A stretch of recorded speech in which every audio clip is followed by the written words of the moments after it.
Well, I'm very excited to be here with Nora, who uh, I'll mention up front if you follow Facebook that I've been named a fan of her Ebli site a couple of different times. I'm a longtime friend. We won't say Nora, how many years?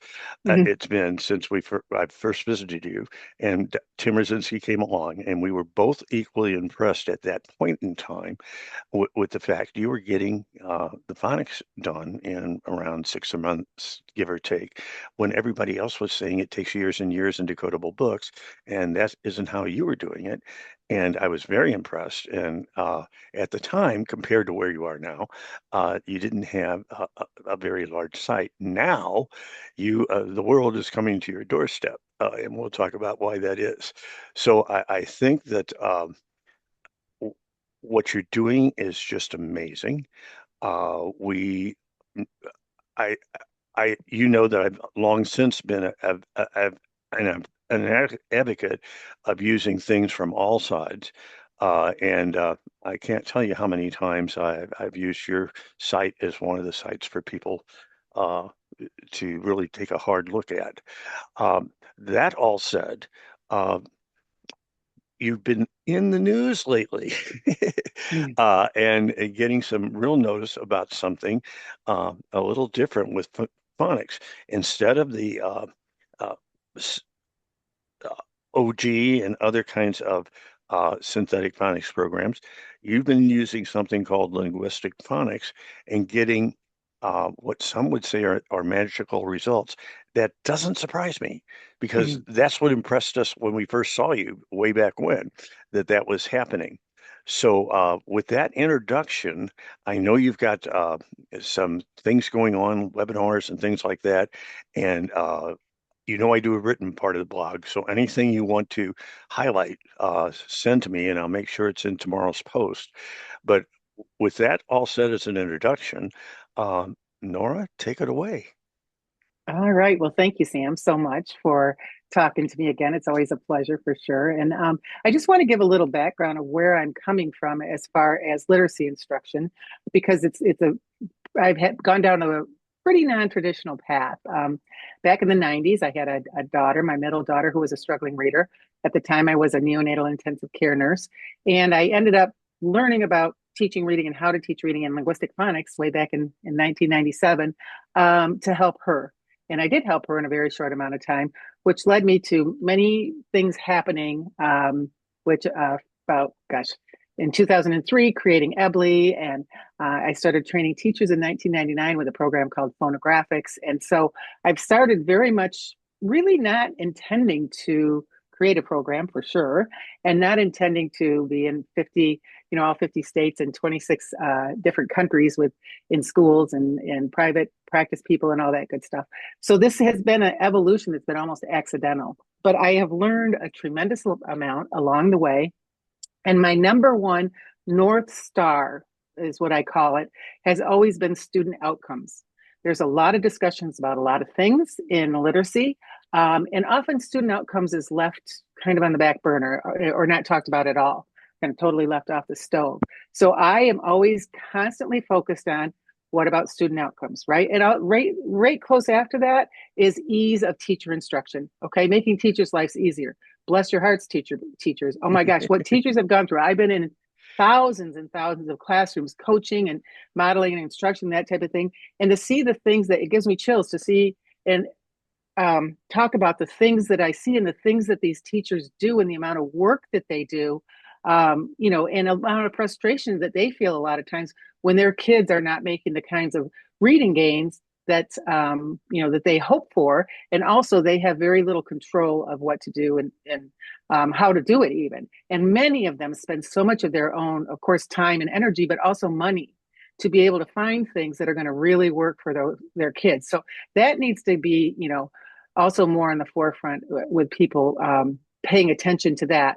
But Sam and I have talked many, many times about many, many things. We started thinking that we were very much on opposite ends of the spectrum, right? And when we first met, he was just trying to get anybody who is in, the science of reading or more phonics kind of based uh, area to talk to him. And I think, Sam, I was the first person, I do believe, if I You were. remember right. So that was when Tim was there. So anyway, what I like to say that is so critical about why Ebli, my system called evidence-based literacy instruction, is so effective and efficient, and why linguistic phonics in general is. But with Ebli, I'm going to speak specifically to Ebli because, of course, when I left phonographics, which was a very much of a one-on-one remediation, really focused on decoding and encoding.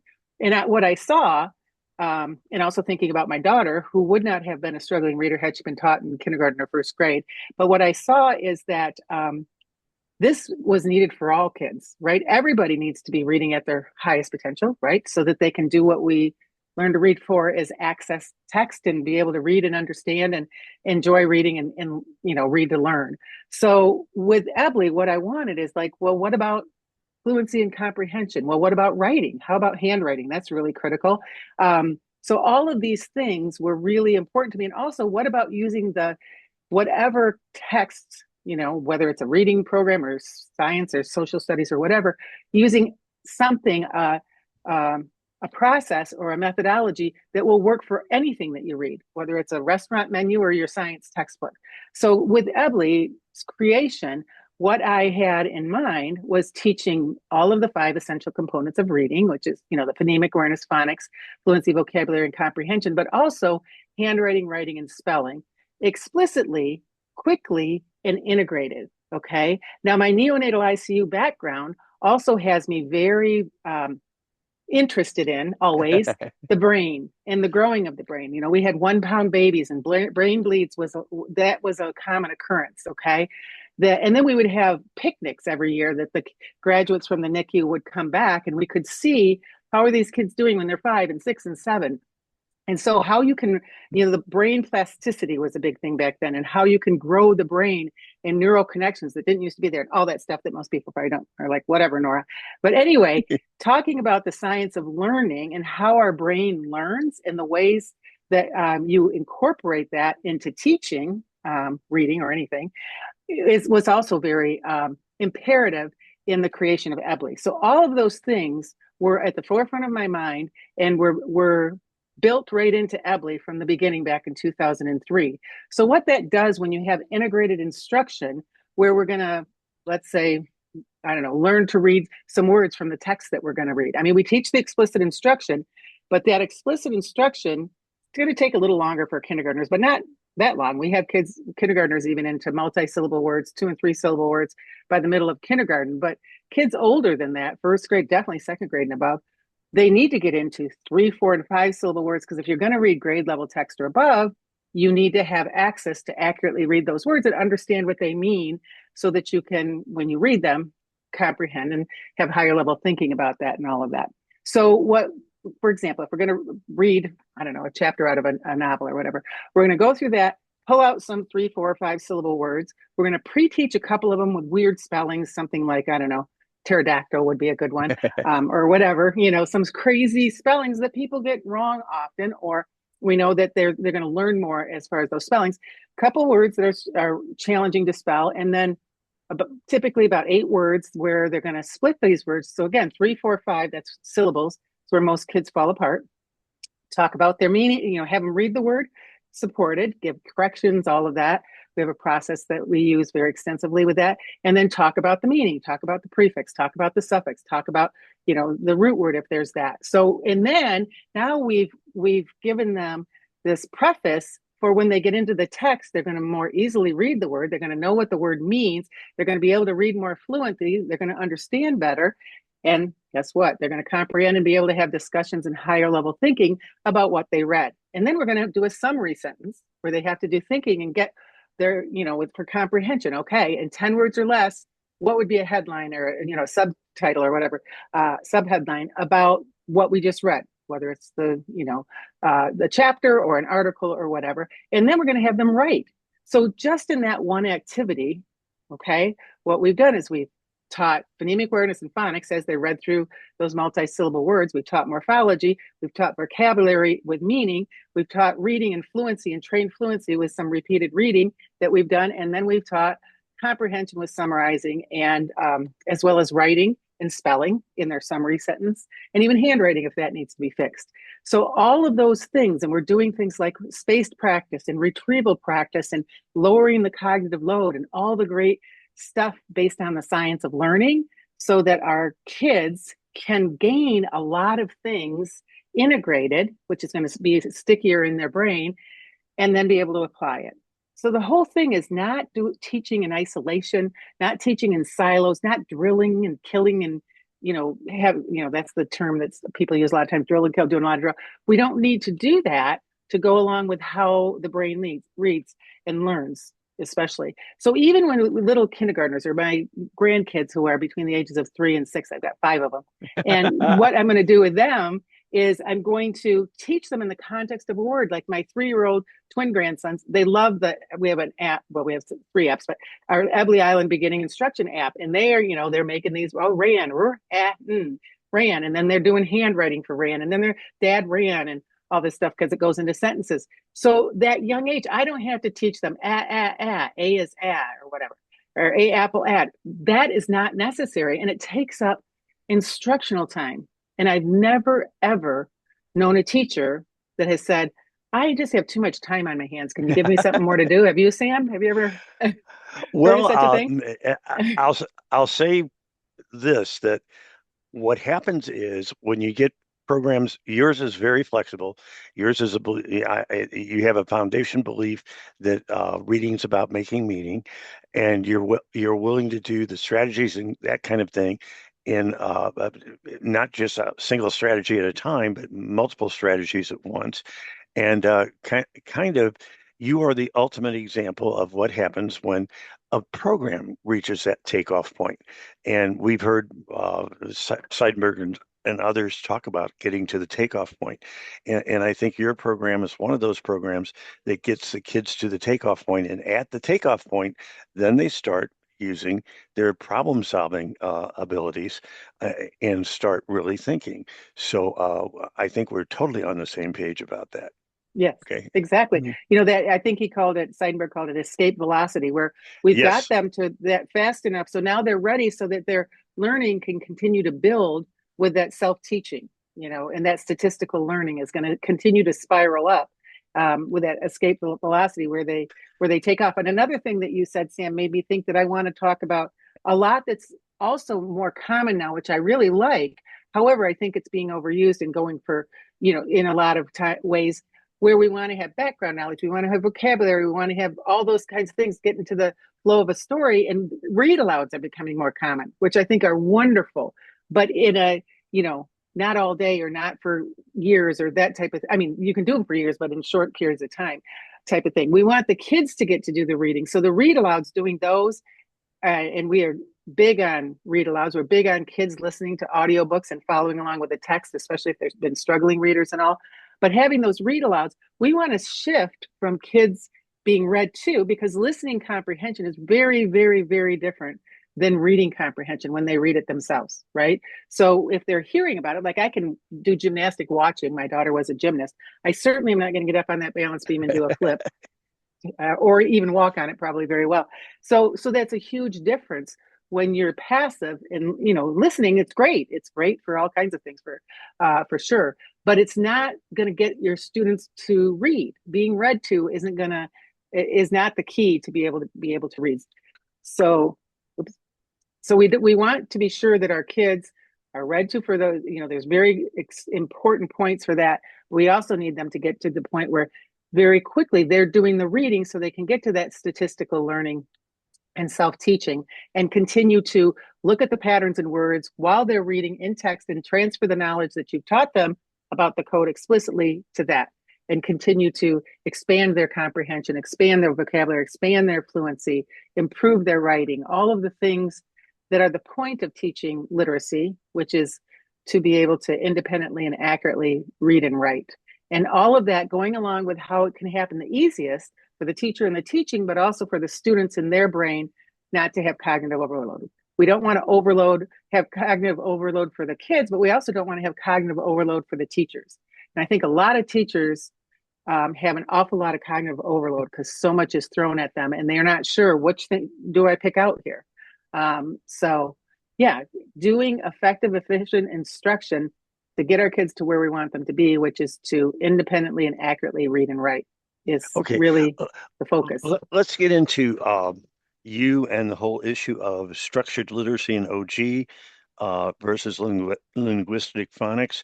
Uh, I have been quite critical of programs like OG, and the readers of the blog are welcome to look into the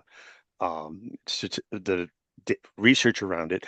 Uh, some of what happens is that the teachers learn many times the way it's taught. The teachers learn the phonics, but the kids don't learn to use it, and that happened. So then they had to switch things around so that kids would start to use it. And the other thing is, it's taking up so much instructional time. Mm-hmm. And I've had teachers crying about the fact that they just don't have time to teach. All they have time to do is the phonics. So uh, let's just be nicely say it's not Mm. a particularly efficient way to teach phonics. On the other hand, your approach with linguistic phonics, the thing, Tim Rosinski and I came out to see you all those years ago, and this thing that impressed us the most was you were getting the job done for the phonics part in about 6 months, and within 6 months they didn't need decodables anymore. So uh, it almost Yeah. sounds like magic. So could you tell Yeah. us a little bit about that? Yeah. Yeah. And decodables we use, of course, as you say, for Oh, of course you kindergartners, do. really our older kids, and a little bit in first grade maybe, but beyond that, we really start with um, trade books and authentic text because of the way that the instruction is organized. All right. They're going to be, again, accurate readers with our support.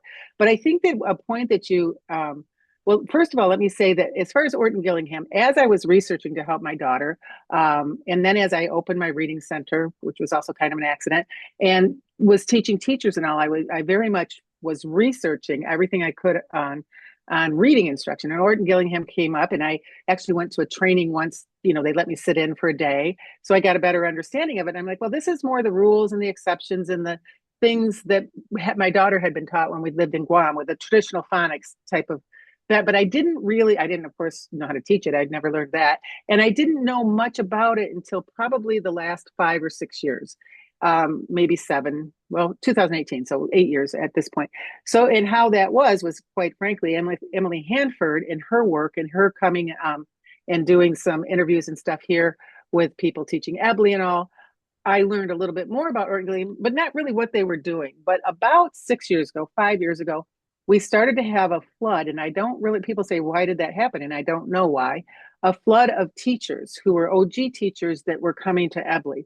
And so then I started to learn more about it and learning that obviously it worked for some kids, like everything works for some kids for sure. But we were not seeing the teachers we were seeing coming to us had many kids that it wasn't working well for. And also their biggest concern was it was working way too slowly. It took years, okay, not months, like we have with Ebli, with whether it's whole class instruction or intervention or whatever. So I kept learning more. Then what we started to have, I have a reading center that I've had since '99, and we teach kids all over the world and adults.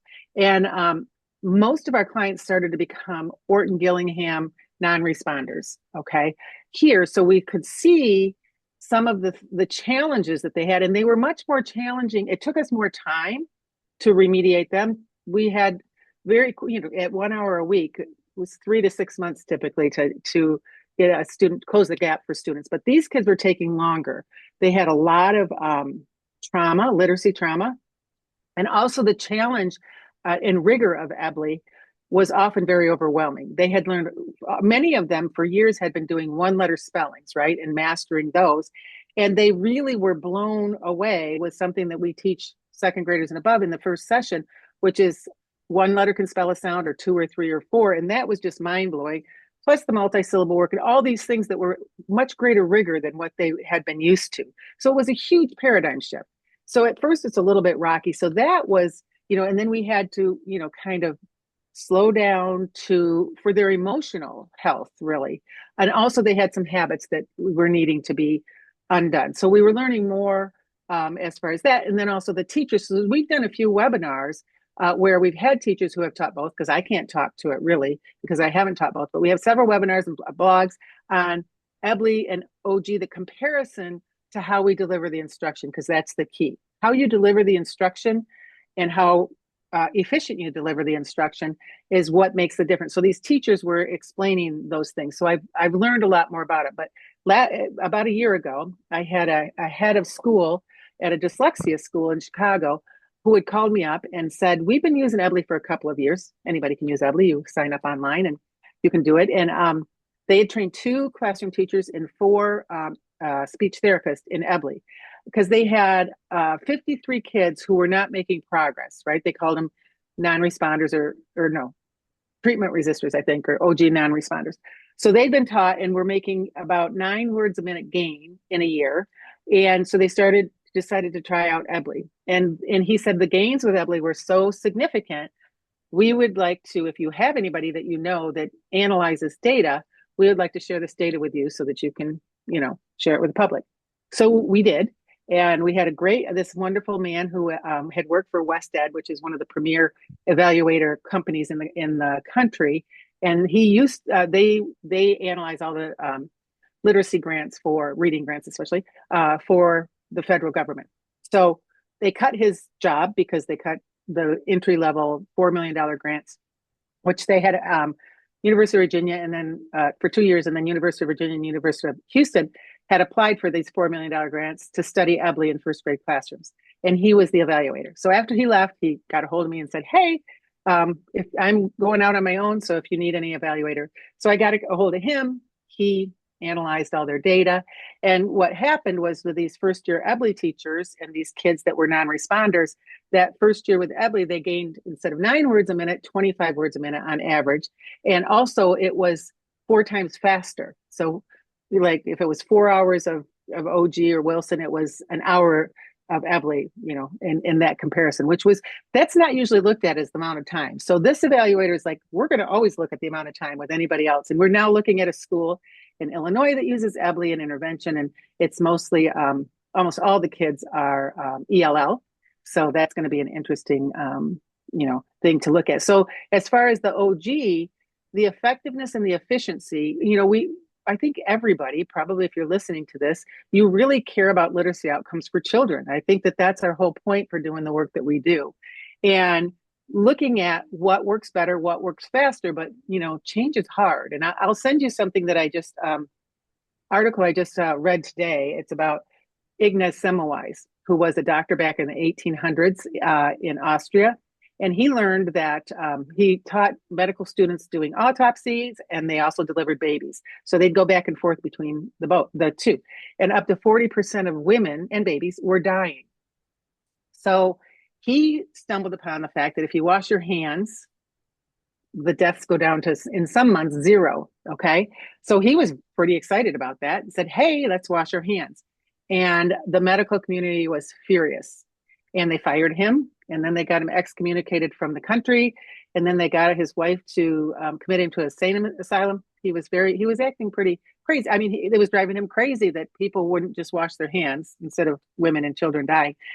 And then, interestingly, at the insane asylum, now this is not on the article, but I had to read this book my first day of nursing school. They handed this book called Childbed Fever, and it was his story. And then I read this article today. So anyway, he was beat up in the insane asylum and died of an infection, which isn't that interesting. 50 years later was when people started washing their hands in the medical field in between deliveries. So it talks about the resistance to change for stuff that is really, beneficial and hopeful. And so I'll share that link with you so you can share it with people, because it's really very thought provoking. Okay, and I'm going to, but that link will, everybody that does this blog knows that I have this part on YouTube, and then there's another part that's a written part, and I'll make sure the links to that are there. But the other link I'm going to insist on is the link to, I know you've got some more things coming up on how to teach linguistic phonics.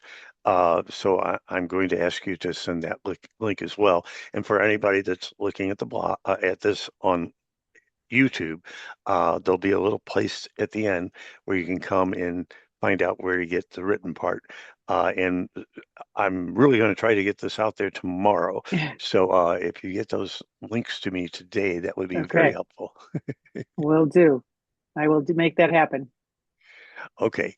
And I'm sorry for interrupting, but I just had to say that. No, that's okay. Yeah, no, I can, as you can see or hear, I guess, and see some of it. I can go on and on. I love this topic. So, what else would you like to?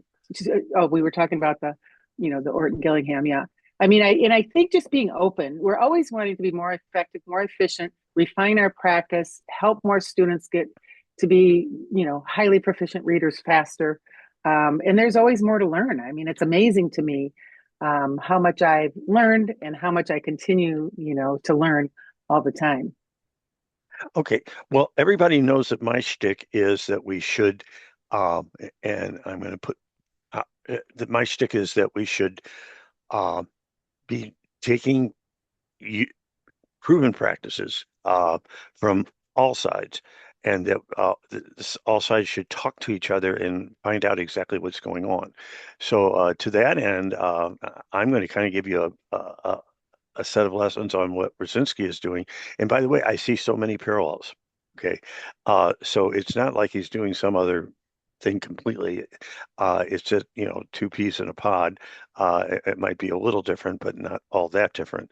So, and we have something going on that I'm really pushing, and that is artfully teaching the science of reading. And what that means is that teachers it's an art and a science. So you don't you don't sit an artist in a room and give them a paint by number.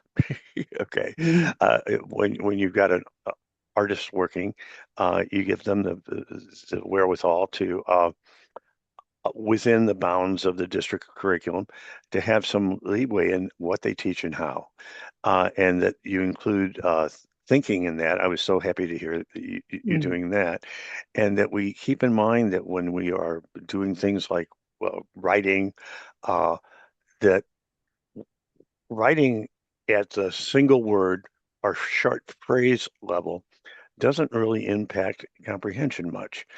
Writing at the writing sentences and meaningful sentences does. So it's not just what you're doing, but how you're doing it. Uh, so I do believe that if we talk to each other about what we're doing, that we'll see the many, many parallels and find out the effective practices that where we might be able to help each other out. Um, and there are also some things going on in the uh, blogging world where misinformation and disinformation is getting out there. And my God, dare you say that something has a problem? Uh, all of a sudden, you get slammed in the worst kind of ways. But that's not how science works. And one little thing, I'll send you that piece. Um, uh, Basically, we should not be debating about reading. We should be conversing about reading. If you're debating about reading, then one's you're going to take two sides, and the two sides are going to be, and they'll go to their graves trying to prove their side is right, no matter what. Then they'll look at things that way. On the other hand, if you're conversing, then you are actually thinking about it. That's not an idea, and I'll send you the link. That's not an idea I had myself. That's an Mhm. idea of Dr. Tyson, who is a very, and I hope I'm getting the name right, who's a very famous person. He was just there were eclipses yesterday, and he was the Mhm. one that they talked to about that. I will send you. If nothing else comes out of this Mhm. blog and I really hope that everyone takes a hard look at that clip because it makes the difference between what constitutes science, which is an ongoing inquiry. And in science, uh, things are not written in stone, things are written in Xerox. And in Hmm. science, when new information comes along, you change your mind. So that's having conversations. When you're debating, it's me versus you. I'm right, Hmm. you're wrong, and I will go to my grave saying that you're wrong and I'm right.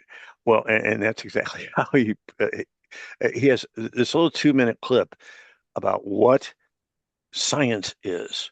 I think everyone should listen to it. I'll send it to you immediately.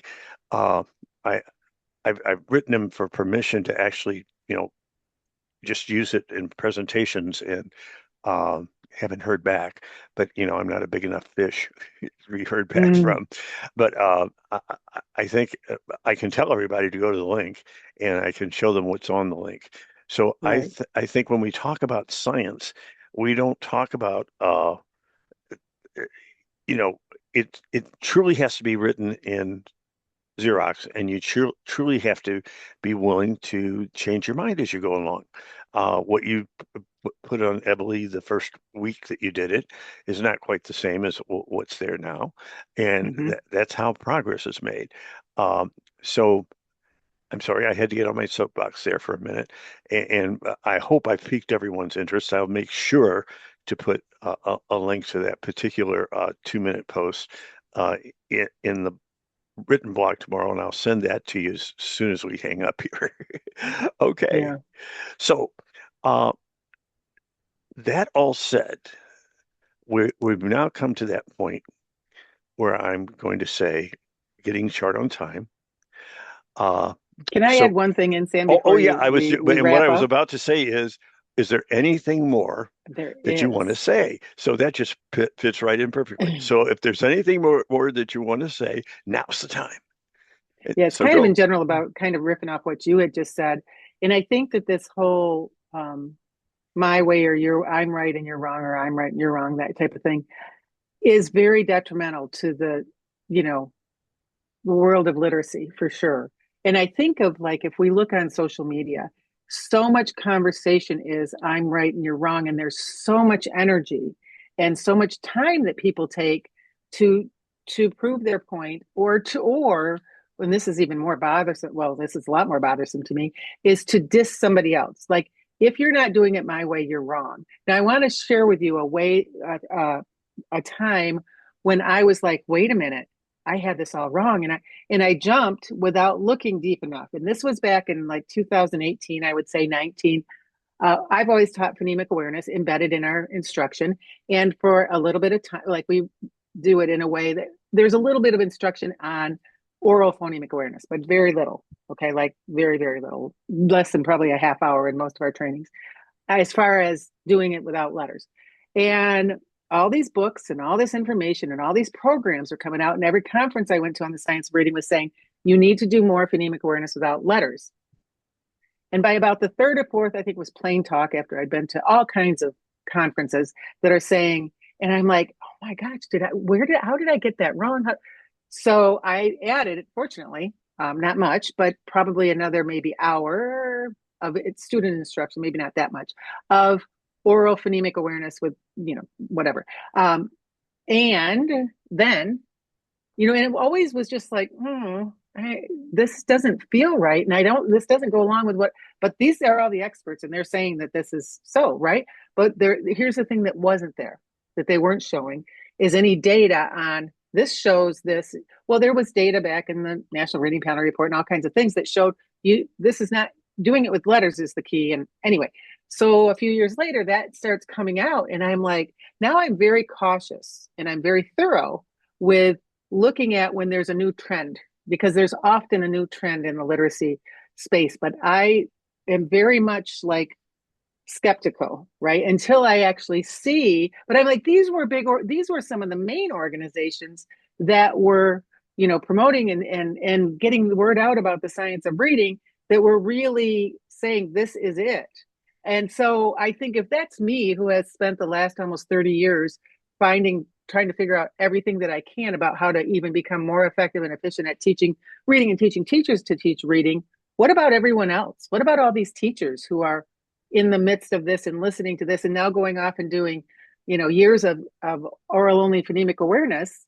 What about them? So that, it's not this easy uh, situation that's very black and white, and then there's also the research is being used all the time. Like, well, where's your research on that? Well, there's a lot of things that there's research on, but what's missing and what Ebli is really great at is the providing the bridge to practice with teaching students.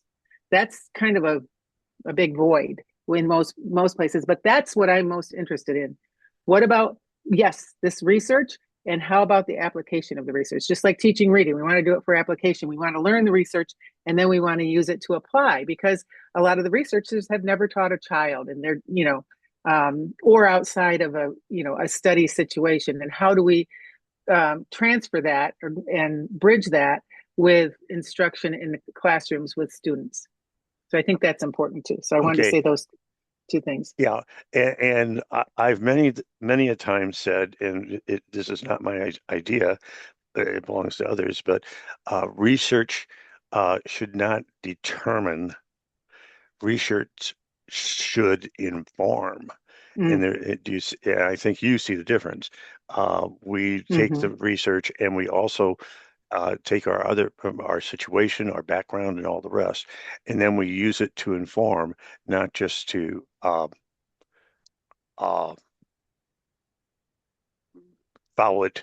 Uh, and I guess the other thing is you have to be very careful now about get, putting using research before its time. And there are Yeah. examples of that where we uh, made a misstep because we thought the research said this, but it turns out no, Yeah. it didn't quite say that, Not really quite. Yeah. and we got off on the The wrong other foot. thing in my brain too is I have medical research that I am used to in my nursing. I was in a big, you know, tri-state medical or a neonatal unit down in South Carolina.